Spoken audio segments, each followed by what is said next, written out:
Thank you for joining me for another Quick Hits conversation. I'm Dr. Robyn. With me today, I have Mike Sicuranza. He is the CEO of Affinity Wealth Management, where they focus on helping small businesses and corporate executives make better choices with their money. I have Philip Tate. He's a communications consultant doing brand building, strategic communications, and marketing based in Charlotte, North Carolina. And I have Sara Oblak Speicher. She's a former international athlete, a life coach, remote operations specialist, and transformational expert. The question I have for you today: when you are an expert, you make things look easy. How do you explain value when a client sees that something is easy for you? Robyn, I'm going to start you off with a word of the day, okay? It's called Sprezzatura. It's an Italian word. Merriam-Webster defines it as graceful conduct or performance without apparent effort, which I thought was perfect for what you were asking about. So it says the trained observer sees Sprezzatura as a sign that the individual has attained such a level of mastery that he is able to make difficult things look easy. People think about it a lot in terms of fashion, somebody who looks very put together and, oh, they must have just thrown that on. But I would say as it relates to my business as a communications consultant, I'm selling expertise, not really an hourly rate. Mm-hmm. You know, writing a client press release or a blog post or something like that may have only taken me 1 hour, but it took me 30 years of practice to do it quickly and to get it right. So there's value in that expertise. Piggyback on that, actually kind of a 3-layer answer. The first one, I keep reminding myself of when I first started out in my business. I know I was nickel and dime for $20 an hour stuff. And I kept trying to articulate, like, why do I deserve? Because these are the expertise, these are the outcomes that you want. But once I moved to $20,000 packages, those were the easiest, yes, because it was entirely different market. No one questioned expertise. They're like, this is what I want. As a client, they value the time and sanity. And I was like, sure, just do whatever you need to do. Let me know how much I owe you. And that was it. And what also comes to mind is, like Philip, you said, in our line of work, we sell expertise. And I work with a lot of business owners or even middle management who have been told for so long, you're worth XYZ based on, the time on a spreadsheet or whatever.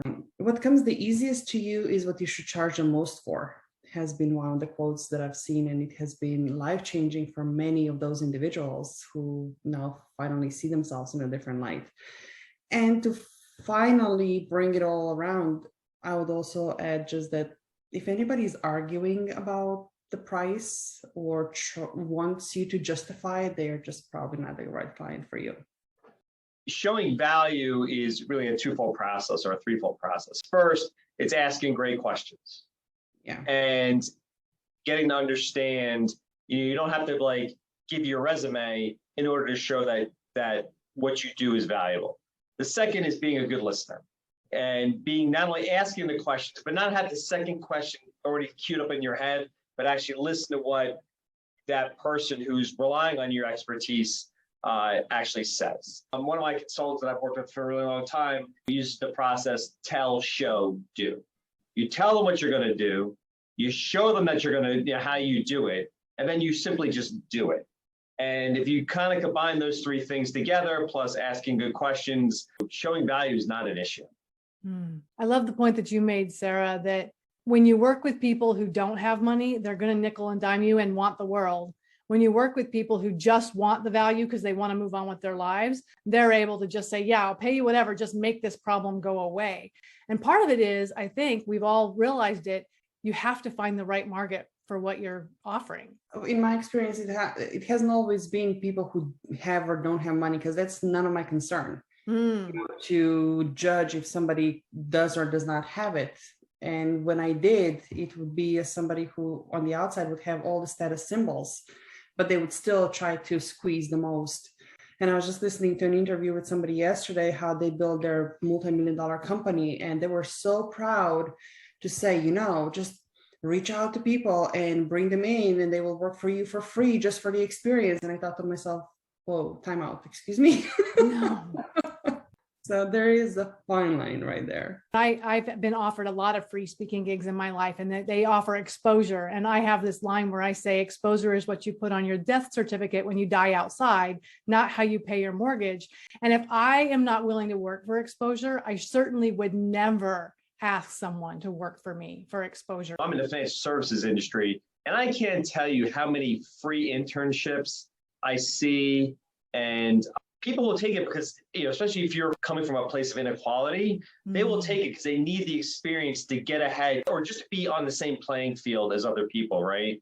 To me, you always pay people. If you're good enough to be here, we're going to pay you. Yeah. Well, one of my biggest pet peeves in the communications business is horrible about this. And I started in my career in sports marketing and PR, and they're the worst because they figure, well, I got 500 people lined up at the door who would do this job for free.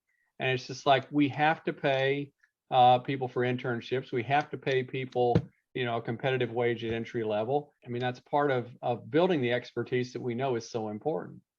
And that's about understanding value. If you want to get paid for your value, you need to compensate other people for their value as well.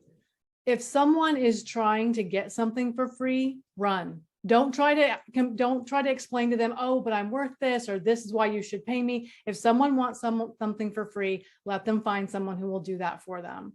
Because I had someone say to me once he wanted to work with me, asked me about how it looked like to work with me. I explained it to him. He said, well, I was only looking to pay X an hour. And I was like, there are people who will work with you for that. That is not me. And he said, but I can't get your expertise for that. And I said, exactly. It's all about the expertise, and there's value in that expertise. And we need to always remember that, because I think it is easy for folks to boil everything that we do down to an hourly rate, or how many hours is this going to take you? Can you get that done in a week? It's all about value. And for us, what we're selling is expertise. Not only do we need to add value, but we have like regulatory requirements to show that we're adding value. There's a lot of fee shaming in my industry, even though someone might have a year's worth of experience versus 30 years for experience. Somehow there's some equivalency that is going on. On the opposite side of the equation, I think a lot of people have imposter syndrome, and they're afraid to charge. They're afraid to charge what they're actually worth because they're afraid of the rejection, because they've never either dealt with rejection before, or they don't want to deal with that feeling. So they will discount what they do. That's such a great point, because if you're going to explain value, you have to believe you have value. And then you have to stick to your guns and say, I have value. And if this isn't what you're willing to pay for, then you need to find someone else. I'm not that person. And hey, I've been there. I've been in a place where I've got to pay my bills. And I had someone once tell me he wanted to take my hourly rate and cut it into 15 minutes chunks and talk to me for 15 minutes and pay for that. And at first, early on in my career, I let him do that. And you know what ended up happening? Those 15 minutes never were 15-minute calls, but he wanted to pay for 15 minutes. Yeah. And also the line of work that we do, it's not hourly. Sometimes it can take years to get the transformation, to get the outcome.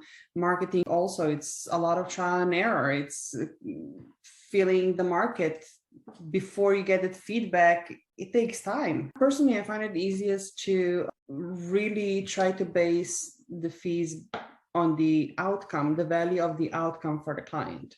I think the three of you have probably heard me say, working by the hour is a conflict of interest. Because if I'm working by the hour, of course, I want to take as long as possible. And if you're paying me by the hour, you want me to get it done as quickly as possible. That's a complete conflict of interest. And that's why I stopped working by the hour. I don't think it's a good model. Put another way, Robyn, you don't hire a kid to mow your grass by the hour because no one wants to see him go that slow. I wonder though, on the contrary, like how do we cap or keep things ethical, because it's so easy to steal for things to get out of hand, as we saw over the years when the demand is high, especially in what we call free market. How do you keep that balance then? I think it's about the relationship, like most things are. I think you've got to have a trusting relationship or develop that trust so that you both can assess where you are, regular check-ins, checking in on depending on the engagement, quarterly, monthly, every other week, whatever, to see how we're doing. Make sure that neither one of us is getting killed in the agreement. That also brings more value and brings more emphasis around the expertise that you're selling and that what hopefully they're paying for. Well, I think also ultimately too, right? If you're so far at the other end where you're the most expensive player in the game, you're also ripe for disruption. There's someone who might create equal value who can do it better. So you always got to be aware of what the market, define that however you'd like, is dictating. Yep, exactly. Well, that is our 10-minute conversation. I think it was valuable, and I knew the three of you would help me very much with this. So thank you so much. And I look forward to speaking to you each again very soon.